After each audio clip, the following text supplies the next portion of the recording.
For 4 years, my parents told our entire family, neighbors, and church group that I had mysteriously disappeared. They posted vague sob stories on Facebook, claiming their ungrateful daughter cut all ties and vanished without a trace. But the truth was far simpler. I hadn't disappeared. I had just stopped sending the money. The moment I closed my bank account to fund my golden child brother's lavish lifestyle, I suddenly ceased to exist to them. That was until last Tuesday, when my brother tracked down my new address to demand I pay off his credit card debt. He knocked on the door, puffed out his chest, and opened his mouth to berate me. But as he looked past my shoulder into the foyer, his face drained of all color. He backed down the porch steps, brought his phone to his ear with a trembling hand, and whispered, "Mom, you need to see this." She never told us. My name is Maya, I'm 27 years old, and for a long time my primary function in my family was to serve as a walking, talking ATM. It started when I turned 19. While my friends were using their first paychecks to buy college textbooks or save up for their first apartments, my father made it very clear that my income was family property. My mother called it paying back my debt to the household, while my younger brother, Ethan, simply called it his allowance. For 8 years, every promotion I earned, every overtime hour I logged, and every bonus check I received was immediately siphoned off to fund their lives. My parents lived off my steady contributions, but Ethan was the true money pit. According to my parents, Ethan was a visionary. Every 6 months, he had a brand new, foolproof business scheme that required thousands of dollars in startup cash. When his artisan coffee cart failed, I paid off the lease. When his drop-shipping company went under in 3 weeks, I covered his supplier debts. I lived in a cramped, drafty studio apartment, survived on instant noodles, and drove a rusted hatchback with a broken heater, all so Ethan could pretend to be an entrepreneur. I convinced myself that this was what love looked like, sacrificing my own youth so my family could stay afloat. Then came the breaking point. 2 days before my 23rd birthday, my mother called me sobbing hysterically. She told me she had been diagnosed with a severe medical condition requiring urgent, specialized therapy that insurance refused to cover. She begged me for $15,000, claiming that without it, her health would rapidly deteriorate. Panicked and terrified of losing my mother, I emptied my entire savings account, took on a secondary night shift, and wired the money directly to her account. 3 weeks later, I drove over to their house unannounced to bring her homemade soup. As I pulled into the driveway, I didn't see my dad's old sedan. Parked front and center was a brand new, metallic blue luxury sports car with a glowing dealer tag. Ethan stepped out of the driver's side, wearing designer sunglasses, grinning from ear to ear. When I confronted my mother inside, she didn't even look ashamed. She casually patted my arm and said, "Ethan needed a reliable vehicle to project success for his new clients, Maya. Stress makes my condition worse anyway, so seeing my son happy is the best medicine." That was the exact moment something inside me snapped. The fog cleared, and I realized I wasn't a daughter or a sister. I was just a resource to be exploited. I didn't scream, and I didn't throw a scene. I simply walked out to my car, drove straight to the bank, and closed the joint account my parents had access to. I blocked their numbers, handed in my 2 weeks' notice at my job, packed my few belongings into my rusted hatchback, and relocated to a city 3 hours away. I was done being their safety net. When you turn off a faucet that someone has relied on for years, they don't reflect on their own greed, they get angry. My parents quickly realized that my phone number was disconnected and my bank transfers were no longer hitting their account. But instead of looking in the mirror and admitting that they had driven their daughter away through financial abuse, they did what they always did. They rewrote reality to make themselves the victims. Within a month, the narrative was set. To our extended family, their neighbors, and our church community, I hadn't walked away from exploitation. I had mysteriously disappeared. My mother posted long, tear-filled updates on Facebook, describing her heartbreak over her unstable, ungrateful daughter who had suddenly vanished into thin air. She hinted that I had fallen into bad company, or worse, that I had abandoned my family during her fictional medical crisis. Relatives I hadn't spoken to in years began sending me scathing emails before I could even update my contacts, accusing me of leaving my poor mother to suffer while my brother bravely stepped up to hold the family together. Mutual acquaintances blocked me on social media. I was completely erased and painted as the villain of my own life story, all because I chose not to let them bleed me dry anymore. Rather than wasting my energy fighting a public relations battle I was never meant to win, I went completely silent. I let them tell whatever fairy tales they needed to sleep at night, and I poured every ounce of my focus into building a real life for myself. I settled in a growing town 3 hours away, took a mid-level position at a local interior architecture firm, and worked quietly. Without the constant financial drain of Ethan's failed dreams and my parents' endless demands, something incredible happened. I actually had money left over at the end of the month. Within 3 years, I had saved enough to place a down payment on a historic, severely neglected craftsman home that everyone else in town considered a teardown. I spent my evenings and weekends restoring it brick by brick, wood plank by wood plank, channeling years of suppressed frustration into something beautiful and lasting. Eventually, I launched my own boutique design-build studio out of that very home. I wasn't missing, and I certainly wasn't lost. I was thriving, completely unseen, and entirely on my own terms. While I was quietly building my new life from the ground up, the house of cards back home was rapidly disintegrating. Without my monthly subsidies to absorb their reckless decisions, my family was forced to face a harsh reality. None of them actually knew how to survive on their own. My father's income barely covered the basic mortgage and utilities, while my mother's taste for luxury remained completely unchanged. But the true catalyst for their downfall, predictably, was Ethan. Without my savings to bail him out every 6 months, Ethan's lifestyle caught up with him at breakneck speed. The shiny luxury sports car he'd bought with my emergency medical money turned out to have astronomical insurance rates and high monthly payments he couldn't afford. Rather than getting a real job, Ethan doubled down on his delusion of being a high-flying entrepreneur.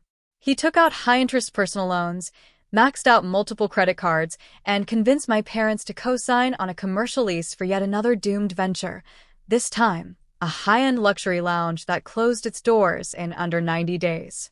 By the 4th year of my disappearance, the creditors were no longer just calling. They were knocking on the front door. The sports car was repossessed right out of the driveway, and my parents received a formal notice that their home was heading toward foreclosure due to the co-signed commercial debts. In a fit of sheer desperation, my parents decided that finding their lost daughter was no longer just a sentimental story for Facebook. It was a financial necessity. Believing I owed them a family bailout to save them from ruin, they pooled the last of their remaining cash to hire a low-cost private investigator to track down my whereabouts. It didn't take long for the investigator to find my public business registration. Rather than calling me or reflecting on why I had left in the first place, they immediately hatched a plan. Ethan, furious that his lifestyle was crumbling while his ungrateful sister was somewhere living comfortably, volunteered to drive down and confront me personally. He wasn't coming to apologize or reconcile. He was coming as an enforcer, fully expecting to intimidate me into handing over my hard-earned money to cover his debts. It was a crisp Tuesday afternoon when a loud, aggressive pounding echoed through my house. I was standing at my kitchen island, reviewing floor plans for an upcoming commercial project, when the noise rattled the heavy oak door. I wasn't expecting any deliveries, so I walked down the long, archway-lined foyer and opened the door. Standing on my porch, dressed in a faded designer jacket with his hands shoved deep into his pockets, was Ethan. For a second, time stood still. He looked 4 years older, with heavy dark circles under his eyes and a tense, bitter line where his arrogant smile used to be. He looked at me, then glanced past my shoulders at the high ceilings, exposed brick walls, and custom woodwork of the restored historic craftsman home I now owned. I could see his mind trying to make sense of it. He clearly assumed I was renting a room or maybe working here as a hired housekeeper. Before I could even speak, Ethan puffed out his chest, took a step forward, and let out a harsh, sarcastic laugh. "So this is where you've been hiding," he barked, his voice dripping with condescension. You abandoned mom and dad, let everyone think you died or got kidnapped, and you're living in a place like this? Mom's sick, Maya. Dad's losing the house, and I'm facing credit card lawsuits because of the stress you put on us. You owe us. You need to come home right now and help me clear my name, or write me a check for 50 grand to make up for the 4 years of hell you put us through. I didn't flinch. I didn't raise my voice or offer a single word of defense. I just stood there in absolute, icy silence, staring directly into his eyes. When he realized his aggressive speech wasn't making me cry or scramble for my purse, his bravado began to falter. Confused by my calm reaction, Ethan's gaze drifted past my shoulder once more, peering deeper into the brightly lit foyer. On the entryway console table sat a framed architectural feature from a major design magazine, displaying my full name alongside the title, sole owner and lead architect. Hanging right above it was a pristine brass plaque from the local historical society, honoring my business for saving and restoring the property. Next to that was a heavy glass award recognizing my firm's 7-figure annual milestone. Ethan's eyes locked onto the plaque, then moved to the magazine cover, and finally to the polished brass nameplate on the mahogany desk inside. The realization hit him like a physical blow. I wasn't a tenant, and I certainly wasn't struggling. I was the absolute master of my own domain, vastly more successful than he had ever dreamed of being. The color drained from Ethan's face so fast I thought he might faint right there on my welcome mat. His mouth opened, closed, and opened again, but no sound came out. He slowly backed down the porch steps, his confidence completely shattered.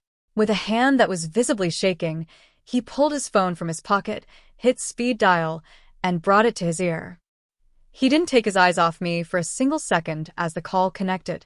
"Mom," Ethan whispered into the receiver, his voice cracking with a mixture of panic and disbelief. "Mom, you need to see this. She never told us. She isn't lost, Mom. She owns this place. She owns the whole damn building. She's rich." I could hear my mother's voice screeching through the speaker, demanding to know what he was talking about and insisting that he demand the money immediately. I took 2 steps forward, reached out my hand, and calmly said, "Hand me the phone, Ethan." He was so thoroughly stunned that he complied without a word, surrendering his phone like a child caught red-handed. I brought the phone to my ear, listening to my mother ranting about family loyalty and how I was a heartless daughter for letting them suffer.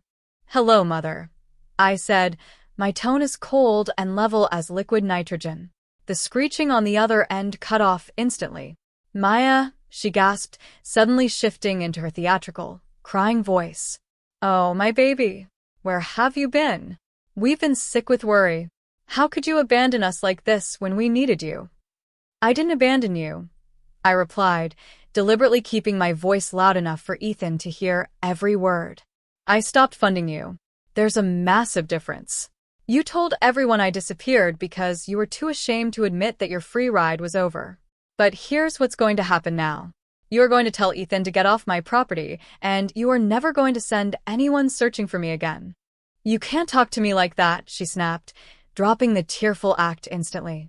"We are your parents. You owe us everything. Ethan is facing ruin. Ethan is facing the consequences of his own laziness," I interrupted sharply. "And if either of you ever step foot on my property again, or try to demand a single cent, I won't just file a restraining order. I will publish every single bank record, wire transfer receipt, and text message from the last 8 years showing exactly where my money went, including the $15,000 you stole for Ethan's sports car while pretending you were dying." The silence on the line was absolute. I hung up the phone, handed it back to a pale, trembling Ethan, and pointed toward his car. "Get off my porch." Ethan practically sprinted to his car, kicking up gravel as he sped down my driveway and vanished into the distance. But I knew my family too well to believe it was completely over. True to form, when intimidation failed, my mother made one final, desperate attempt to regain control. That very evening, she posted a long, rambling sob story on Facebook. She claimed that after 4 years of agonizing searching, they had finally tracked down their lost daughter, only to be cruelly turned away at the door by a cold, arrogant woman who refused to help her starving family. She even tagged several of my former high school friends and extended family members, trying to trigger a wave of public shaming. This time I didn't hide. I didn't cry, and I certainly didn't let them rewrite history again. I sat down at my desk, opened a brand new public folder on my business page, and uploaded a detailed, chronological breakdown of my financial records spanning 8 years. I attached bank statements showing over $120,000 in direct transfers to my parents, receipts from Ethan's failed business ventures, and the text messages from the week my mother begged for $15,000 for her life-saving medical treatment, paired right next to the registration document for Ethan's brand new luxury sports car bought 3 days later. I wrote a single caption above the evidence. I didn't disappear 4 years ago. I just stopped funding a lie. Here is the cost of my abandonment. The reaction was swift and devastating. Within hours, the narrative completely flipped. The very same relatives who had condemned me for years began leaving furious comments on my mother's post, demanding to know why she had lied to them for half a decade. Neighbors, church members, and family friends expressed absolute disgust at how I had been used as an endless piggy bank. The public shame my parents had tried to project onto me bounced right back and crushed them. Unable to face the community, my mother deleted her social media accounts entirely. Without my money or any remaining family support, they were forced to surrender their house to foreclosure, downsizing into a tiny, rundown 2-bedroom rental on the outskirts of town. Ethan had to sell off his remaining possessions, face his credit card lawsuits in court, and take a night shift retail job just to avoid wage garnishment. For the first time in his life, the golden child was forced to earn his own living. Standing on my porch that evening, watching the sun set over the garden I had planted with my own hands, I felt a lightness in my chest I hadn't experienced since I was 19 years old. For nearly a decade, I believed that my value as a human being was tied entirely to how much I could sacrifice for people who saw me as nothing more than a resource. I thought that family meant enduring endless guilt, financial drain, and emotional manipulation just to keep the peace. But real peace doesn't come from accommodating toxic people. It comes from having the courage to set firm, unbreakable boundaries and walking away when those boundaries are crossed. Today, my business is thriving. My restored Craftsman home is a place of genuine warmth and sanctuary, and I am surrounded by a tight-knit circle of real friends who value me for who I am, not what I can do for them. I reclaimed my name, my financial freedom, and my peace of mind. To anyone listening who feels trapped in a situation where family entitlement or financial abuse is draining the life out of you, remember that walking away isn't selfish, it's self-preservation. You don't owe anyone your future just because they happen to give you a past. How would you have handled a family member pulling a move like Ethan's on your front doorstep? Have you ever had to draw a hard line with family over money or boundaries? Tell me your story in the comments below. I read as many as I can, and I'd love to hear how you reclaimed your peace.